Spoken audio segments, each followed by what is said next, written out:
Aujourd'hui, je vous propose, une réflexion sur l'agrivoltaïsme et de se poser la question de savoir si c'est la voie pour accélérer le déploiement du photovoltaïque. Bon, a priori, la nouvelle loi dite d'accélération des énergies renouvelables semble l'indiquer. Donc ce que je vous propose, dans ce webinaire, c'est que dans un premier temps, je vais vous solliciter pour que vous fassiez part de l'état d'avancement de vos projets et des difficultés rencontrées, de vos attentes par rapport à ce webinar.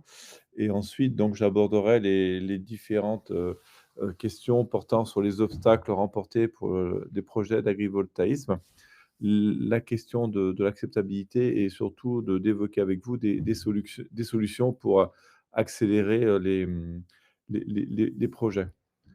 Donc dans un premier temps et ça je compte vraiment sur vous, que vous me mettiez dans le chat les alors bien sûr sans entrer dans la confidentialité de vos projets, que vous mettiez les quelques informations de là où vous en êtes, hein, si c'est en termes de projets agrivoltaïques. Si vous avez d'autres projets, n'hésitez pas à en faire part aussi, hein, que j'ai une idée du public auquel je m'adresse, ce qui me permettra d'être plus pertinent dans mon intervention. Donc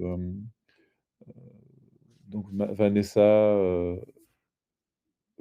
Xavier, Gaël, n'hésitez pas à décrire, votre projet. Alors, je le répète, hein, pas d'informations confidentielles, juste de dire si vous en êtes très au début, dans les études de préfa, de faisabilité. Est-ce que au contraire, vous êtes déjà très avancé et vous rencontrez des problématiques, de qui ralentissent le projet? Pour moi, c'est vraiment très, très important. Ça m'aidera vraiment à bien adapter mon webinar. Donc, Blanchard, merci. Souhaite d'expérimenter du photovoltaïque sur des serres maraîchères. Hem, donc il y a des ah oui, d'accord. Enedis, donc oui, vous êtes plutôt, en sortie de parc, hein. Vous récupérez l'électricité qui sort des parcs. Pérez, vous êtes en définition amont du projet de l'exploitant et en accompagnement. Donc projet au stade, early development, étude de préfaisabilité agricole pour les exploitations bovins, viande, d'accord, merci. Voilà, ça c'est très, très précieux comme information. Ça me permet de voir que les personnes qui viennent sont vous êtes dans le match, hein, si je peux m'exprimer ainsi.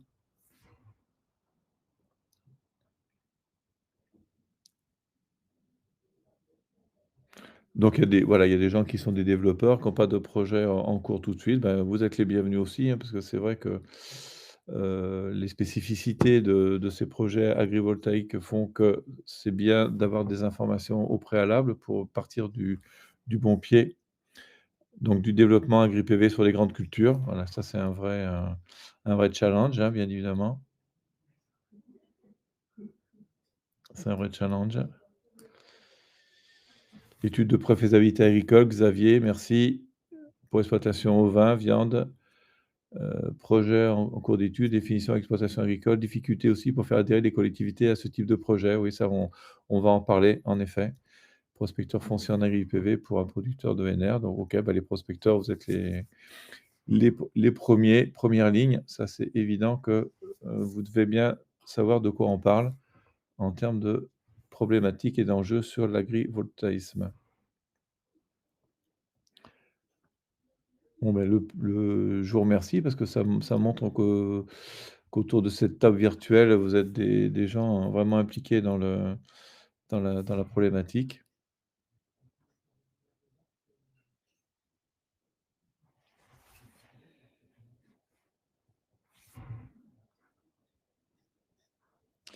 Allez, bah, écoutez, merci. On reviendra, hein, sur ce que vous avez présenté. On va rentrer un peu dans le vif du sujet.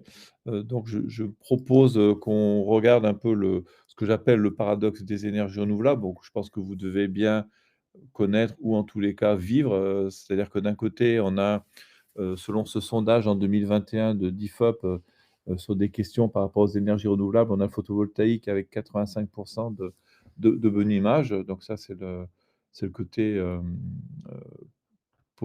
Quelqu'un, Lucas, donc bureau d'études en agrivoltaïsme d'élevage, d'accord, OK. Très bien, intéressant et donc je disais le paradoxe, c'est que d'un côté, au niveau national, ce qu'on peut appeler l'acceptabilité générique, on a une très bonne image et puis, quand on descend sur le territoire, on a des problématiques d'appropriation locale, hein, qui sont complexes. Alors à gauche, je vous ai pris, quelques extraits de presse, hem, par exemple: «Pourquoi le conseil municipal s'oppose à un projet de centrale photovoltaïque?» Là, c'était un titre de presse.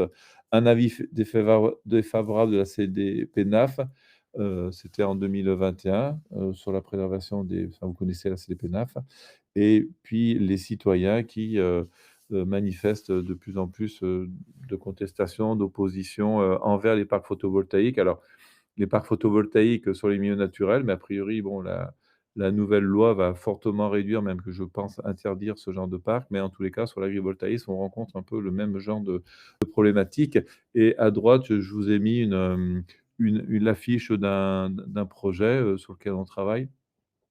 Où, voilà, les associations, se montent et parlent de marée noire, qui va déferler sur le pays en faisant référence donc aux panneaux avec une assimilation, de parcs, de centrales au sol avec, des centrales, qui sont plus, de l'agrivoltaïsme, qui ne sont pas du tout la même chose, mais on est bien sur une difficulté de perception de ces projets. Donc je ne sais plus qui a dit, qu'il y avait une difficulté de mobilisation des collectivités sur ce genre de projet. Ben oui, parce que, il y a une pression, sociale, sociétale de plus en plus forte. Ça, il ne faut pas se le cacher. On voit bien que, c'est quelque chose qui monte. Alors c'est vrai que plus on est proche du soleil, plus la pression est forte, hein, puisqu'il y a une fois une pression foncière, apportée par les développeurs, mais il y a aussi une pression des citoyens, des riverains qui voient de plus en plus de parcs et qui avec des phénomènes de peut-être de seuil qui se mettent en place.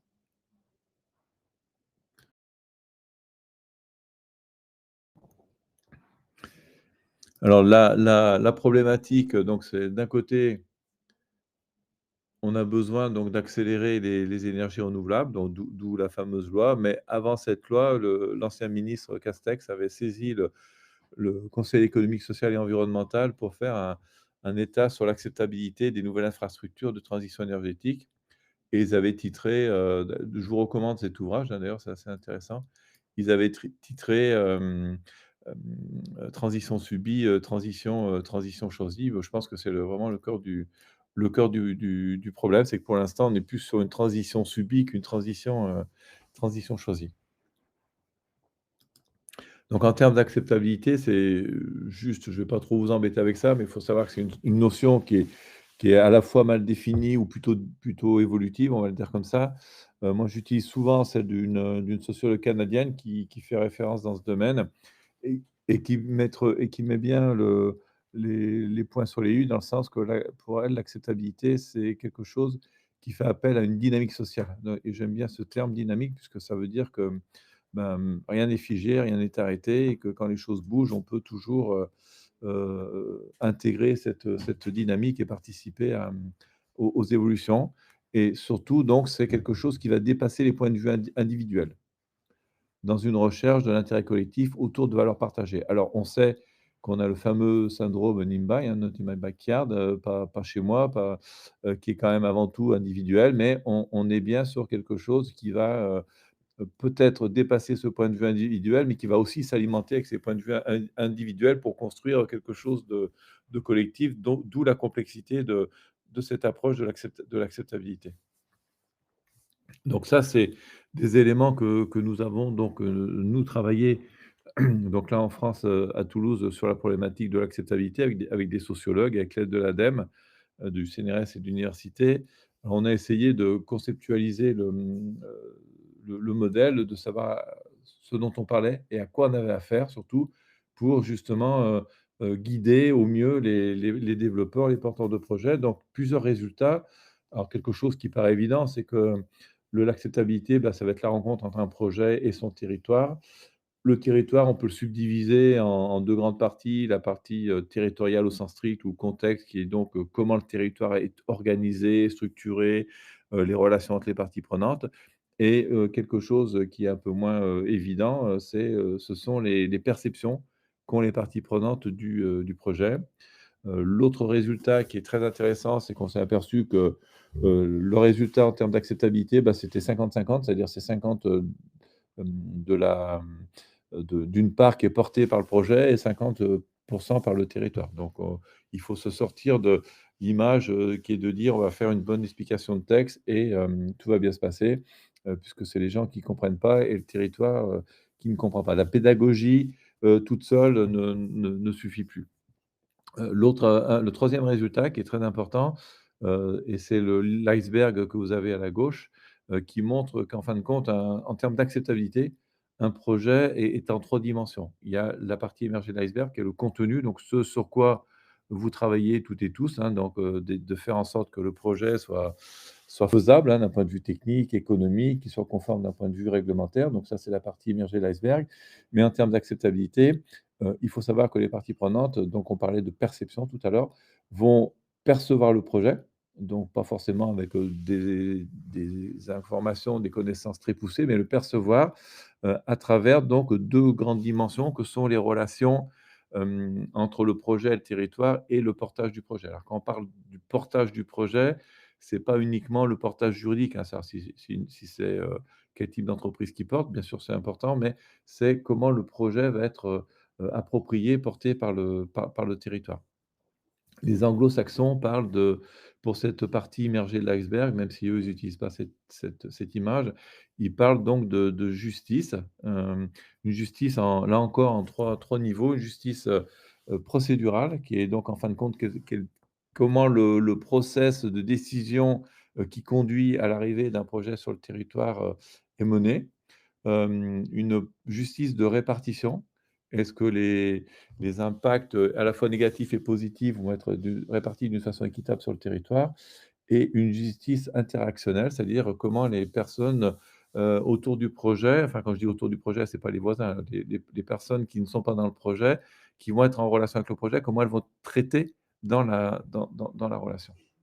Et on voit bien que, quand on est dans une approche de justice et en plus, c'est une justice sur des lois qui ne sont pas écrites, hein, parce que c'est des justices, perçues, donc on est sur quelque chose qui est donc, plus du tout dans le monde très rationnel, très structuré, qui est la partie émergée de l'iceberg, où là, on est sur de la faisabilité, donc les choses se mesurent, se calculent, se mesurent et s'évaluent.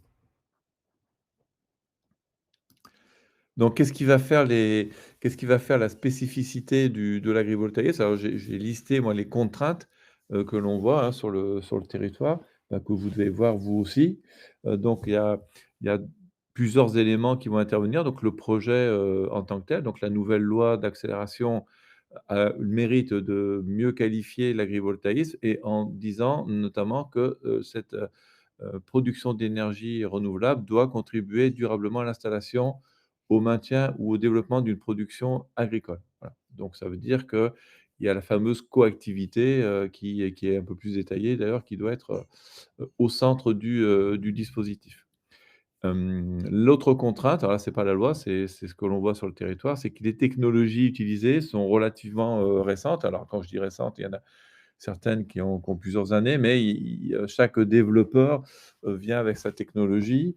Et quand je dis technologie, c'est plutôt la configuration du type de panneau, hein. C'est pas je parle pas de la technologie des panneaux en tant que tels, mais la configuration des parcs. Et c'est vrai qu'il y a, des questionnements autour de savoir quel est le retour d'expérience de ces différentes, technologies et ces retours d'expérience, ben, pour l'instant, ils sont en train d'être faits, hein, puisque c'est pas forcément non plus, très vieux, cette approche. Donc il y a une certaine contrainte de manque de démonstration. L'instruction, de ces dossiers, qui est aussi, rendue, encore peut-être plus compliquée que pour des parcs photovoltaïques, je vais dire, non agris, dans le sens que, bon, on a la CDPENAF qui aussi, in in interagit, dès qu'il y a du milieu agricole, mais pas que. Avec, là, dans la loi, un avis conforme, donc ça veut dire ça va devenir une instance qui va, pouvoir dire oui ou non, hein, donc avec, ça sera plus que du conseil, là, ça va être un vrai avis. et la position des DDT, hein, qui pour l'instant n'ont pas encore, complètement, arrêté leur position et ça change, département par département, et au sein des DDT, les différents services instructeurs n'ont pas forcément la même approche, les uns les autres de l'agrivoltaïsme, voilà. Donc on est sur quelque chose qui, entraîne une fois de plus un peu de flou, et donc dans l'instruction des dossiers et ne contribue pas à l'accélération de ces dossiers. Même si la nouvelle loi est là pour justement simplifier l'instruction des dossiers. Les élus les élus dans notamment au niveau des communes, vous avez compris qu'ils vont avoir de nouvelles responsabilités il va falloir définir ces zones d'accélération, sur leur commune. Ça veut dire que là, ils vont être la conséquence directe, que l'on voit déjà sur des projets agri, tout simples, enfin agri, je veux dire sans pas dans le cadre de la nouvelle loi.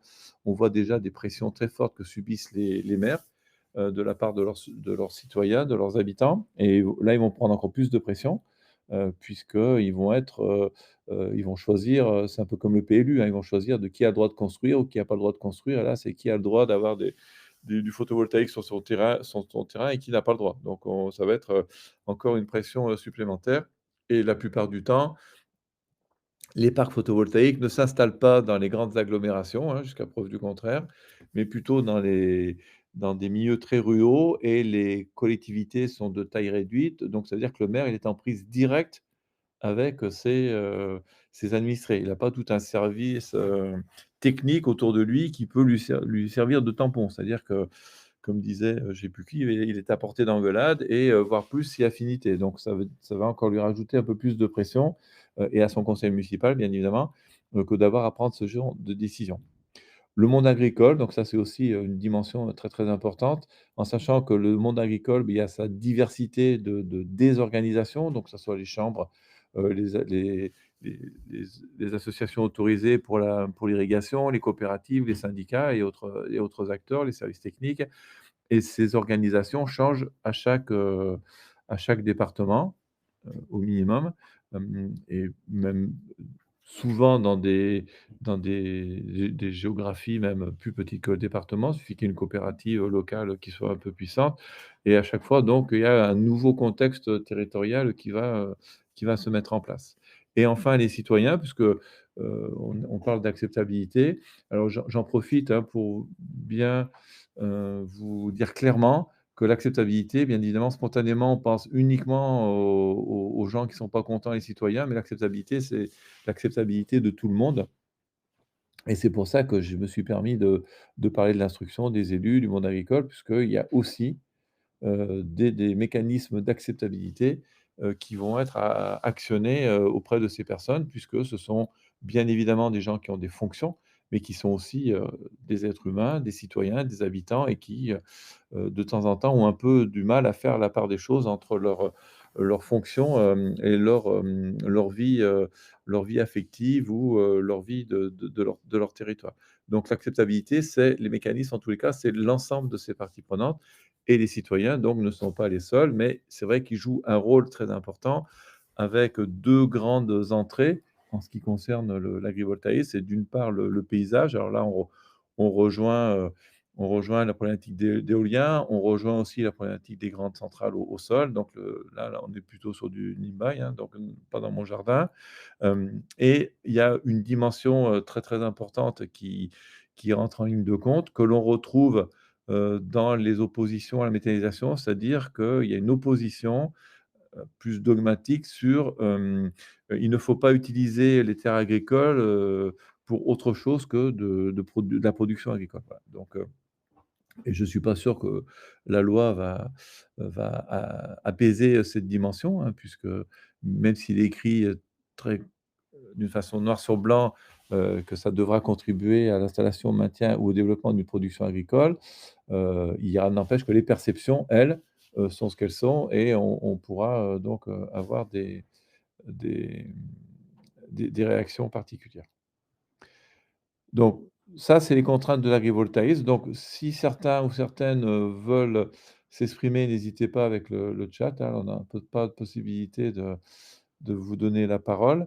Donc on peut faire un petit break, parce que je voulais vous montrer, mon point de vue, hein, de comment je perçois je perçois la problématique, d'agrivoltaïsme.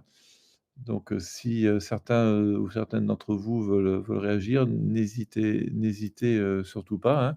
Donc on a vu, puisque vous avez eu la gentillesse de me faire part de vos, différentes positions, ou fonctionnements dans vos projets. Donc on est bien, on a une grande diversité là de gens autour de la table, c'est très intéressant.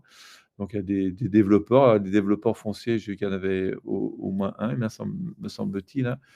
Donc voilà, Guillaume, prospecteur foncier. Donc là, vous êtes tout de suite, vous, en ligne directe avec, le monde agricole. Donc n'hésitez pas à infirmer, hein, n'hésitez si je dis des bêtises, vous n'hésitez pas à le dire, hein. Je peux aussi me tromper puisque on accompagne des projets, mais on peut toujours être dans des spécificités, dans des particularités qui nous empêchent de voir, complètement l'exhaustivité des situations. Les développeurs qui, eux, bah, sont, en attente de dire: «On fait de la centrale au sol classique et maintenant on va partir sur de l'agrivoltaïsme». Donc vous allez, ajouter à vos parties prenantes, bah, tout le monde agricole. Vous aurez pu, à faire forcément la DREAL sur le côté milieu naturel, mais plutôt, le côté agricole, donc c'est encore un changement. Donc Karine, enseignant-chercheur qui lance un programme de recherche sur l'adhésion sociale des nouvelles infra. OK. Eh ben, merci Karine, soyez la bienvenue.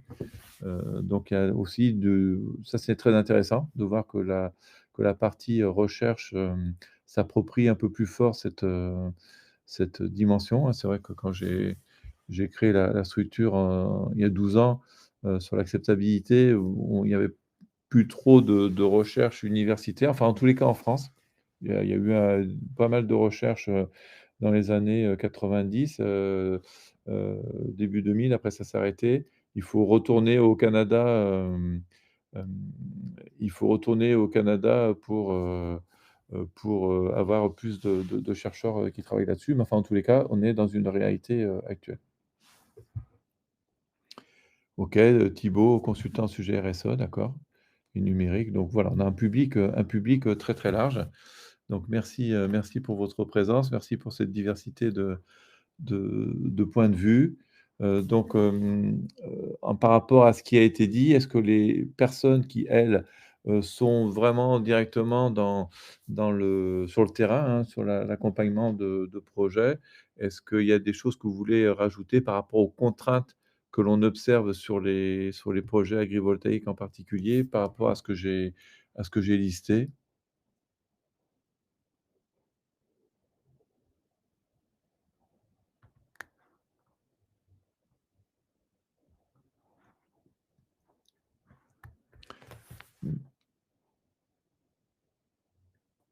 À ajouter la place des chartes doctrines départementales sur l'agrivoltaïsme. Là, tout à fait, oui, c'est vrai que, ça, Lucas, c'est une très bonne remarque. On est en train de s'apercevoir qu'il y a une organisation, territoriale qui est en train de se mettre en place. Donc il y a les départements, il y a aussi, les communautés de communes qui essayent de planifier, ce qui se passe sur leur territoire. Donc, oui, là, il y a un vrai bouleversement qui est en train d'arriver, dans le sens où, alors dans le cadre de la loi ou à côté de la loi, où c'est déjà démarré, chacun va écrire sa charte, ses doctrines, et les développements des les développements des projets va devoir tenir compte un peu de cet empilement de différentes intentions qui se traduisent par des chartes. Et ça, c'est un retour, très, très, très important. C'est vrai que je l'avais omis. Philippe, donc problématique de la rentabilité des projets agri quand on veut s'inscrire dans les cahiers des charges, type, ADEME. Donc, oui, j'ai cru comprendre qu'en effet, en effet, il y a des problématiques, les calculs sont peut-être un peu plus, touchy, sur l'agri PV que sur la centrale au sol, un peu plus classique. Donc, quels seraient les leviers pour permettre une meilleure acceptabilité? Bah, écoutez, on va en parler après, là, ça va être la deuxième partie de mon webinaire. Donc Pierre qui nous fait un partage de retour, donc il est membre d'une AMAP sur Angers. Il a fait des projets PV en Afrique. Les consommateurs de mon AMAP, les agriculteurs bio, des gens du réseau sortie nucléaire ne comprennent pas qu'on n'oblige pas tous les industriels à mettre du PV en toiture plutôt que d'utiliser les terres agricoles. Oui. Alors ça, c'est un vrai, débat, qu'il y a quasiment, tout le temps autour des parcs PV. Ça, c'est un constat, hein, donc c'est une interrogation, complètement, légitime. C'est vrai qu'il y a des surfaces, disponibles avec les toits, qui sont importantes. Hem, alors moi, ce que j'ai cru comprendre, c'est que personne n'empêche, quiconque d'installer, du photovoltaïque sur son toit, en toiture. Il y a des tarifs de rachat, donc c'est pas tout à fait, la même démarche. C'est vrai que c'est des démarches plus individuelles. C'est des investissements qui sont plus des investissements, particuliers. Bon, à part les toitures de hangars, ou de grandes surfaces. A priori, il va y avoir aussi, quelque chose, à travers la loi d'accélération de l'énergie qui va inciter, les parkings, des supermarchés ou même les grandes bâtisses en zone commerciale de s'équiper. Mais c'est vrai quand on parle souvent des toitures, il y a, les toitures des privés et les toitures des industriels. Moi, j'ai cru comprendre, mais je ne suis pas spécialiste, je ne sais pas s'il y en a autour de la table là, qu'en termes de demande, hein, de besoin, si on veut aller vers la neutralité carbone à l'horizon, 2050, donc si on regarde la stratégie nationale de la bas carbone, qui a été revisitée là, révisée il y a cette année ou l'année dernière, en 2022, il y a donc, besoin de déjà réduire de 33 toutes les consommations d'énergie, et de faire basculer les énergies fossiles qui, je crois, de mémoire, représentent encore 70 chez nous, à les faire basculer vers, du 0 d'énergie, fossile, hein. Donc, il faut trouver, des alternatives, il faut moins consommer et trouver des alternatives, et parmi donc le fameux mix, énergétique, le photovoltaïque fait partie, du mix énergétique, et un des inconvénients du photovoltaïque, c'est qu'il est gourmand en surface, voilà. Donc, je sais que l'ADEME avait fait des études sur, l'équipement des zones en friche, des toitures, mais, peut-être qu'il y a des réalités économiques, qui font que c'est pas si facile que ça, de faire des équipements. Mais la question, en tous les cas, elle est légitime. Mais, par rapport à la question de Pierre, moi, ce que j'ai cru comprendre aussi, en côtoyant, certains développeurs, c'est que, en tous les cas, ceux qui ont des technologies, qui permettent, de faire, d'apporter de l'ombre à des cultures, et avec des démonstrations, bon, moi je suis pas spécialiste, hein, je sais pas, mais en tous les cas, il y a aussi une un avantage, semblerait-il, de mettre certaines, cultures en nombre, qui leur permettent d'avoir des productivités végétales, hein. Je parle, plus importantes puisque moins agressées par les photons. Donc, bien évidemment, il y a besoin, d'avoir un débat. Je pense que ce débat va s'ouvrir, à travers la loi d'accélération sur les énergies renouvelables, dans les programmations, planifications qui vont être mises en place.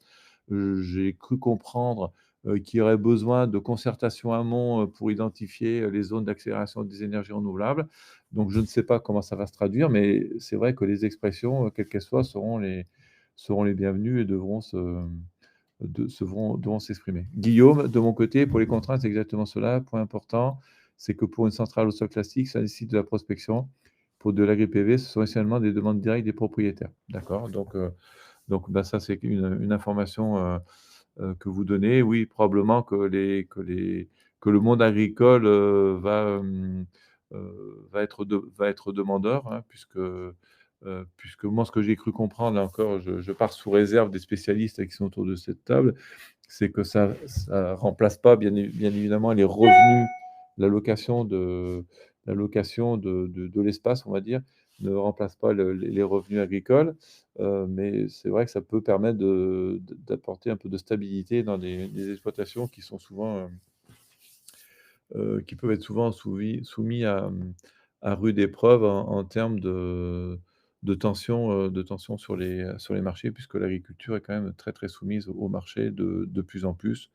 Alors, bien évidemment, il y a la grande question de quel type d'agriculture, qui revient aussi, régulièrement, hein. Je pense qu'à travers les énergies renouvelables, on va, redébattre, et débattre d'une façon probablement vertueuse sur, quels sont les bons modèles agricoles qu'il faut garder ou redévelopper. Voilà, donc je pense que, à travers à travers cette grande réflexion de la transition énergétique écologique, qui peut se traduire sur des approches, là, on est en train de parler de choses très, très pragmatiques. Aujourd'hui, on parle d'agrivoltaïsme, mais ce n'est qu'une partie, de la réflexion qu'il faut avoir sur la transition les transitions, puisque les transitions ne pourront pas se faire à périmètre constant, hein. C'est pas une partie de la population, un secteur d'activité qui devra faire des efforts. C'est, toute, la population et tous les secteurs d'activité, et toutes les administrations aussi, nous ne les oublions pas, qui devront faire évoluer les choses. Donc ça ne va pas forcément se faire, au pas de course, mais en tous les cas, il y a quand même urgence.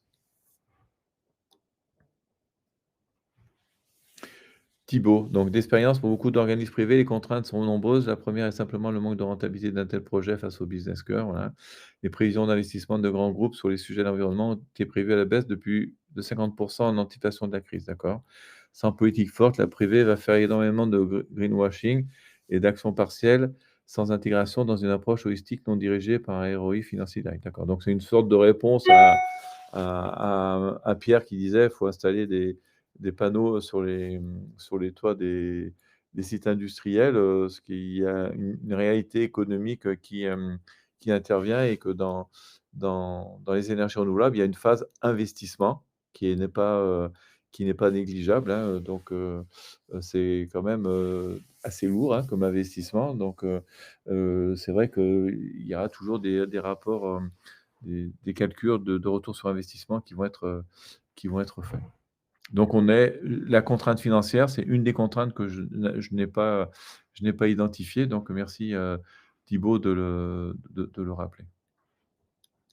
Alors quelqu'un tout à l'heure, faisait, avis sur les leviers, voilà, donc on va y aller, hein, parce qu'on va passer à la phase, solution. Donc alors les solutions pour réussir, donc c'est il y a trois familles de solutions, qui peuvent se succéder. La première, c'est de réfléchir, de se mettre dans un mode, alors pour le coup, analyse de risque. Alors analyse de risque, tout confondu, hein. C'est pas que les risques financiers, c'est pas que les risques techniques, c'est aussi les risques pour le territoire, hein. Donc c'est tous les risques confondus. Ce n'est pas, uniquement une analyse de risque financière, et qui va permettre donc de voir si est-ce que le projet, a un potentiel d'acceptabilité, d'acceptabilité élevé. Donc ça, c'est des choses qu'on peut faire maintenant. C'est-à-dire à partir d'un projet, de sa description, on peut évaluer, s'il est entre guillemets, «acceptable» pour, un territoire, donné. Parce qu'il peut y avoir incompatibilité, hein, c'est pas c'est rappelons-nous tout à l'heure, hein, je disais, c'est le couple projet-territoire. L'acceptabilité, ça reste juste un. Dans certains cas, bah, ça se fait naturellement, tout va bien, le projet arrive et tout se passe bien, heu et parfois on a une incompatibilité, qui peut être, assez forte. L'idée, c'est de connaître l'acceptabilité du projet, d'évaluer la sensibilité du territoire, de savoir sur quel type de territoire on arrive et de regarder les 2, de croiser les 2, et donc de faire une analyse de risque, et rappelons-nous, hein, le 50-50, c'est que dans ce couple projet-territoire, chacun a son rôle, ou chacun a sa responsabilité, je sais pas, ça dépend comment on voit les choses. Donc c'est pas le projet qui absolument porte tous les maux de la terre, mais ça peut être aussi le territoire qui n'est pas, adapté, à ce type de, à ce type de projet ou, qui, a besoin lui-même de faire quelques efforts pour être en adéquation. Voilà, on est sur cette approche d'analyse de risque, et je tiens beaucoup à cette approche, puisque c'est une autre façon, de voir, l'acceptabilité, c'est pas, alors l'acceptabilité, c'est pas, tout à l'heure, je suis passé un peu vite sur la définition. Contrairement à ce que certains disent, c'est pas une volonté de faire accepter, un projet au territoire. C'est pas du tout ça, hein. C'est vraiment de bien regarder quels sont les mécanismes en jeu et en fin de compte, la bonne définition, c'est de se dire: «Est-ce qu'il y a une adéquation?» je le répète, entre le projet et le territoire ou entre le territoire et le projet. Voilà, donc on est, sur une analyse de risque. Ça permet de voir si on est plutôt dans des conditions favorables, et si on n'est pas dans des conditions favorables, c'est d'identifier les points de vigilance, et identifier les leviers pour une appropriation locale. Alors là, je le répète, on n'est pas en train de se dire, on va forcer le projet.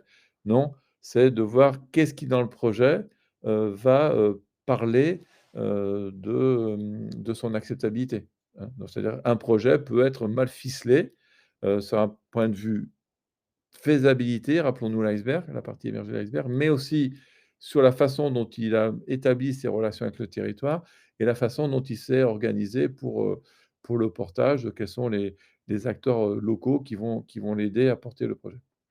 Donc dans ces 3 dimensions, un projet, alors c'est pas forcément qu'il est malveillant ou quoi que ce soit, un projet peut être, qui peut être mal ficelé, je vais le dire comme ça et venir, se fracasser sur un territoire donc l'idée c'est vraiment de regarder ce qui peut être bougé ou pas bougé.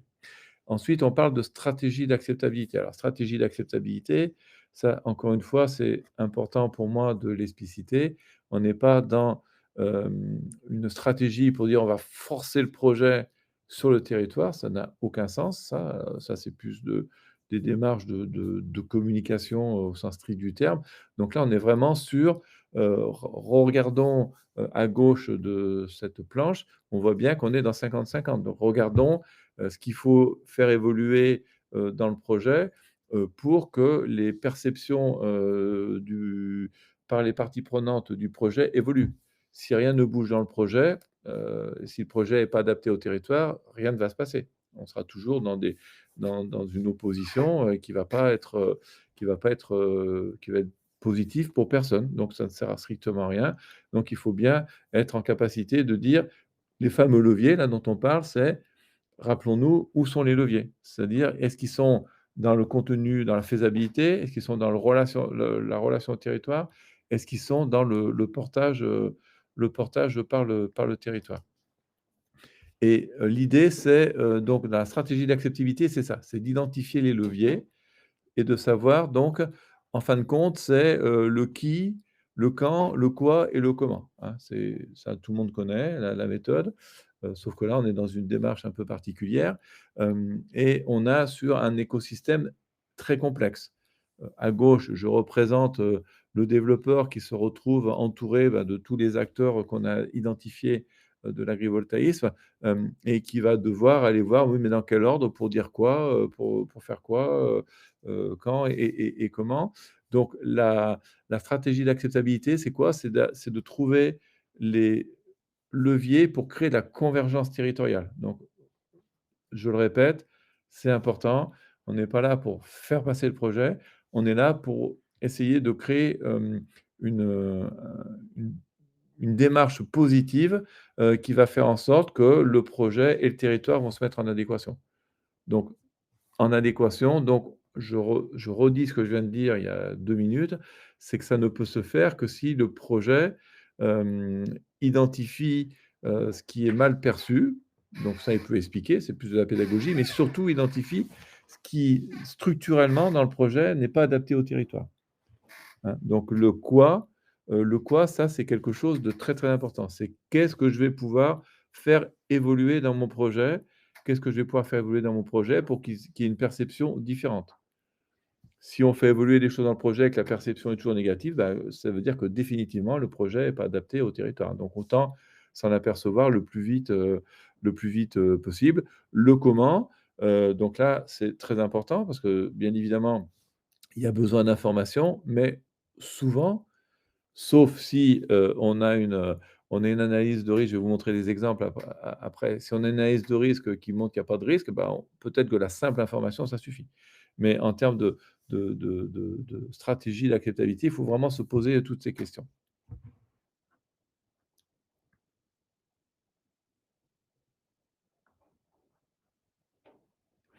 Oui, alors ça, c'est toujours la question, Gatfell qui me pose, «Bonjour, comment peut-on sécuriser le foncier des projets, tant que le design, structure de centrale PV n'est pas encore défini, notamment que le modèle économique, puissance est difficilement estimable à travers un business plan?» Ça, c'est une vraie question. Mais en tous les cas, moi, ce que j'observe, c'est qu'il y a le plus vite, vous prendrez en compte cette problématique d'acceptabilité, plus à l'amont, plus vite ça va vous aider justement à répondre à ce genre de questions. Alors je vais vous montrer, très rapidement, comment on peut faire. Donc, là, vous faites, votre tableau de bord d'analyse, de risque. Vous analysez, le projet dans ses différentes, dans ces différents compartiments, le contenu, relation, le portage. Ça vous permet de voir qui est-ce qui est favorable en termes de perception. Ça, on travaille sur des perceptions probables, hein, sur la probabilité de perception. On n'est pas des sciences complètement, exactes, mais en tous les cas, on est sur quelque chose qui permet d'objectiver un peu la démarche. Quand vous avez une gommette verte, c'est-à-dire, bah, que tout se passe bien, et quand c'est rouge, bah, a priori, on a des points de vigilance, on a des points qui sont à travailler. Alors l'avantage d'avoir un point à travailler, c'est qu'on peut le travailler. Quand vous avez, si imaginons que vous avez un profil d'acceptabilité du projet, tout est en vert et que ça se passe mal, bah, c'est compliqué parce que ça veut dire qu'on n'a pas beaucoup de levier. Plus en fin de compte, là, les points rouges, c'est des bonnes nouvelles. Ça veut dire on peut travailler, sur le projet. Là, c'était ouverture et responsabilité. Donc l'ouverture, c'était que probablement ce projet n'avait pas imaginé, et là, on était dans une analyse, dans les études de quasiment, préfa, hein. On était en train de se poser la question de savoir, comment allait être reçu le projet sur le territoire, et déjà avant même qu'il arrive sur le territoire, on pouvait voir que, ce qui était prévu en termes de relation avec le territoire n'était pas adapté, et ce qui était en termes de responsabilité, c'est-à-dire de capacité à tenir des engagements, dans une démarche de dialogue n'était pas non plus, adapté. Voilà. Donc l'idée, c'est, d'avoir cette analyse et le plus rapidement possible, pour se dire, si, vous êtes dans une zone, et ça on peut le faire en même temps que vous faites, l'analyse du foncier existant. En même temps que les bureaux d'études, SIG vont analyser, ce qui est faisable, pas faisable, vous pouvez déjà, vous avoir une idée du, niveau de risque, pour le projet, enfin de risque, projet, territoire, incompatible, voilà.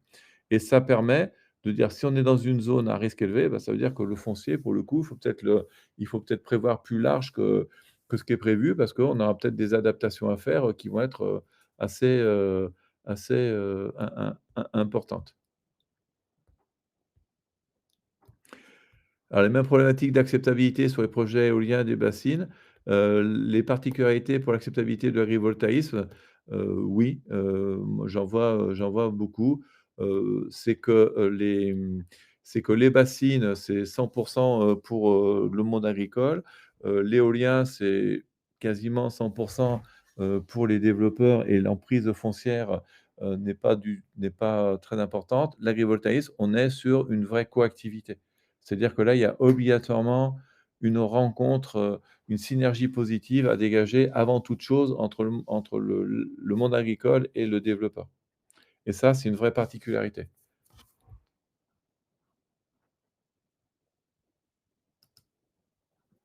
Donc les solutions pour, réussir, alors voilà, c'est la stratégie, d'acceptabilité. Voilà, excusez-moi, j'ai failli sauter une diapo. Donc, la préparation au dialogue territorial. Alors si tout est vert, hein, je le répète, une simple information, peut très bien suffire. L'identification des dimensions du projet, ajustable, ça c'est très important. C'est-à-dire que si on est dans orange rouge, qu'est-ce qu'on peut bouger dans le projet? Et je le répète, bouger dans le projet, ce n'est pas que des éléments techniques, technico-économiques, hein. Ça peut être aussi c'est comment je réfléchis ma relation avec le territoire, comment je vais réfléchir mon portage avec mon projet. Est-ce que je m'y suis bien pris? Est-ce que j'ai les bons acteurs dans mon dispositif?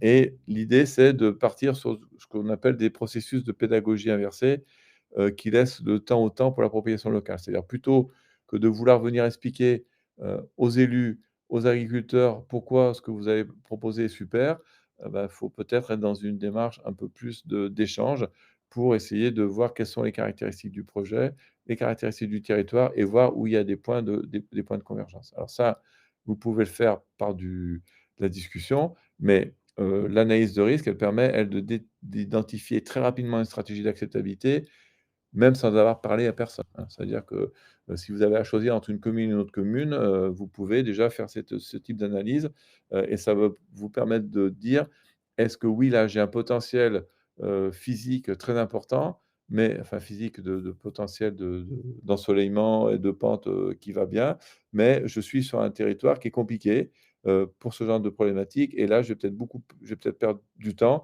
et que le territoire à côté, peut-être qu'il est un peu moins intéressant d'un point de vue, technique, mais il a l'air plus facile d'un point de vue, relation avec le territoire, voilà.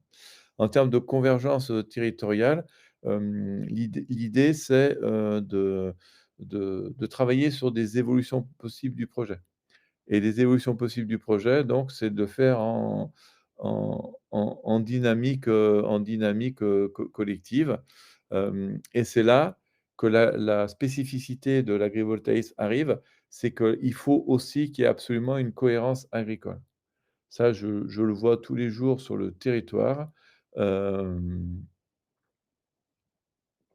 on a, quelque chose qui va, je disais, d'être de coactivité, voilà. Alors quelqu'un a écrit, «Un problème de générique d'acceptabilité à l'agrivoltaïsme et la méta», c'est plutôt commun, vous voulez dire, c'est le fait qu'il est mal perçu par l'entourage, que l'agriculteur ait une rente au-dessus de son activité parce que jalousie. Bon, non, c'est bien évidemment, des éléments, qui vont venir se cristalliser, hein. Bien sûr qu'il y a toujours de la jalousie, dans toute situation, mais ce sont des éléments de cristallisation, mais ce ne sont pas les éléments, qui vont, mobiliser, et faire qu'un projet ne réussisse pas, quoi, voilà. C'est, une jalousie qui déclenche une contestation. Si le projet n'est pas en capacité, de s'adapter à la situation et d'être dans une démarche proactive d'adapter au territoire, oui, bien évidemment, on dira à la fin, «Ça a pas marché parce que c'était le voisin qui était jaloux». Mais ça, ce ne sont que des épiphénomènes et c'est pas le fond de la problématique. Ça peut être le point de départ, je vous dis pas le contraire, mais ce ne sont pas les vraies causes, de l'échec d'un projet. Le partage de la valeur est un élément essentiel, je suis d'accord avec vous, mais il y a plusieurs valeurs. Il y a la valeur économique, mais il n'y a pas que. C'est-à-dire que regardez, ce que je propose, c'est de dire, dans la convergence territoriale, on parle de co-construction des évolutions du projet. C'est-à-dire, venir sur un territoire avec des idées, des solutions, qui ont marché dans un autre projet, dans un autre territoire, ça peut être plutôt, l'effet du chiffon rouge qu'autre chose. C'est-à-dire, il faut à la fois vérifier qu'on est bien dans une zone où le partage de la valeur attendue, c'est un partage de valeur financière. Il m'est arrivé d'avoir des projets pour lesquels le partage de la valeur attendue n'était pas un partage de valeur financière. C'était un autre type de valeur, qui était mise en jeu. Voilà. Donc il y a bien évidemment des problématiques financières, il ne faut pas se le cacher, hein, ça serait être naïf de le croire, mais ça ne se limite pas à ça, voilà. Donc c'est-à-dire qu'il faut être en capacité de dialoguer, avec le territoire, d'aller chercher les attentes du territoire, de bien spécifier, ce qui, vraiment est attendu et pas projeter sur le territoire en disant: «On va faire du financement participatif et tout va bien se passer». Sur certains territoires, ça marche et sur d'autres, ça marche pas du tout. Et l'idée, c'est, d'accompagner les évolutions du projet sur, une démarche de dialogue sincère avec le territoire. Quand on en est là, hein, je le répète, hein, là, je vous montre un cas de figure où le projet n'avait pas d'autre choix que de partir dans cette dynamique parce qu'autrement, s'il restait dans de la simple information ou d'avoir de la consultation, il ne s'en sortait pas. Il a été obligé, le projet en question, de faire des évolutions significatives, pour avoir une porte de sortie, qui est donc, qui fasse que le projet, l'appropriation locale du projet soit relativement satisfaisante. C'est-à-dire que, bien évidemment, il y aura toujours des irréductibles opposants, mais, le territoire va retrouver une sorte de paix et d'acceptabilité du projet. Et ce qui est important dans ces évolutions, donc de ne pas les projeter a priori, de bien savoir lesquelles sont les plus appropriées, c'est de regarder, ces évolutions en 3 dimensions, une fois de plus, hein. Donc, la faisabilité, ça on en a parlé, ça c'est important. Donc ça, c'est plutôt le porteur de projet et le monde agricole qui disent: «Bah oui, c'est faisable, pas faisable», parce qu'il peut y avoir aussi des designs de parcs qui sont pas du tout compatibles avec l'agriculture. Donc là, bah, ça va vite s'arrêter. L'intérêt général, donc là, c'est plutôt la collectivité, les collectivités, les services de l'État qui en sont les garants et puis, les attentes du territoire. Donc là, c'est plutôt d'aller, comprendre ce qu'attendent les citoyens, les riverains, les associations et de faire un choix du scénario objectivé, c'est-à-dire on a tout regardé, on a tout mis sur la table et c'est bien ce design de projet, qui va correspondre aux attentes du territoire, à la cohérence agricole, et à l'intérêt, général et à la faisabilité, technico-économique. Alors, juste pour, finir, vous dire que, les solutions pour réussir, plus vous êtes dans l'anticipation, plus c'est facile. Je le disais tout à l'heure, vous pouvez faire une analyse de sensibilité du territoire, faire une évaluation du potentiel accepté du projet quand vous êtes même en train de faire votre travail que le SIG, c'est-à-dire vous parlez à personne, vous pouvez déjà qualifier, la probabilité de succès de votre projet, sur ce territoire donné, enfin ce type de projet sur ce territoire. L'idée, c'est d'intervenir, de très rapidement dans les études de préfaisabilité. De préfaisabilité ou faisabilité, donc là, on peut faire l'analyse de risque, la stratégie d'acceptabilité, et le dialogue. Si vous devez faire un dialogue, hein, je le répète toujours, la concertation n'est pas une fin en soi. Souvent, on y a recours parce que c'est nécessaire, mais c'est pas, une fin en soi. On peut aussi, travailler, différemment. L'essentiel, c'est de respecter le territoire. Et donc, quand il y a un dialogue territorial à mettre en place, il ne faut pas le faire trop tard. Il faut vraiment le faire dans les études de faisabilité puisque, par expérience, on s'aperçoit que plus, on fait de choix dans les études de faisabilité, on ferme des portes, plus c'est très cher après de les réouvrir. Vous pouvez aussi intervenir en mode pompier, c'est-à-dire que si votre projet est complètement bloqué, il y a toujours une porte de sortie, sauf que la porte de sortie, pour le coup, ben, c'est de l'ajustement du projet et je le répète, dans ces 3 dimensions, pas uniquement technique et l'ajustement du projet, quand vous êtes bloqué et ben, il va coûter très, très cher, d'où l'intérêt de le faire plutôt en anticipation. Mais même quand on est bloqué et que on a déjà beaucoup avancé dans le projet, on peut encore trouver une porte de sortie. Donc écoutez, on arrive bientôt à la fin de ce webinaire. Donc merci pour toutes vos remarques. Donc pour les personnes qui étaient là juste en titre d'information, n'hésitez pas à m'envoyer un mail. Pour toutes les autres personnes, je vous invite si j'ai bien, expliqué on est quand même, sur des problématiques, très fortes et complexes. N'hésitez pas, vous avez droit à votre inscription sur webinaire à 30 minutes d'échange et on peut, en 30 minutes déjà, vous trouver des pistes, des solutions, très, très rapides, si vous en avez besoin ou, de mettre en place une démarche qui sera, plus forte en termes de résultats, en termes d'acceptabilité que si vous partiez, tout seul. Donc n'hésitez pas, c'est gratuit.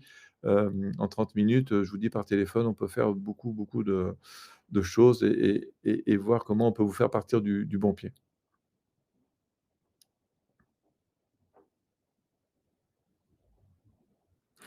Donc n'hésitez pas à revenir vers moi, hein. Vous avez, un bouton, cliquez ici pour prendre rendez-vous.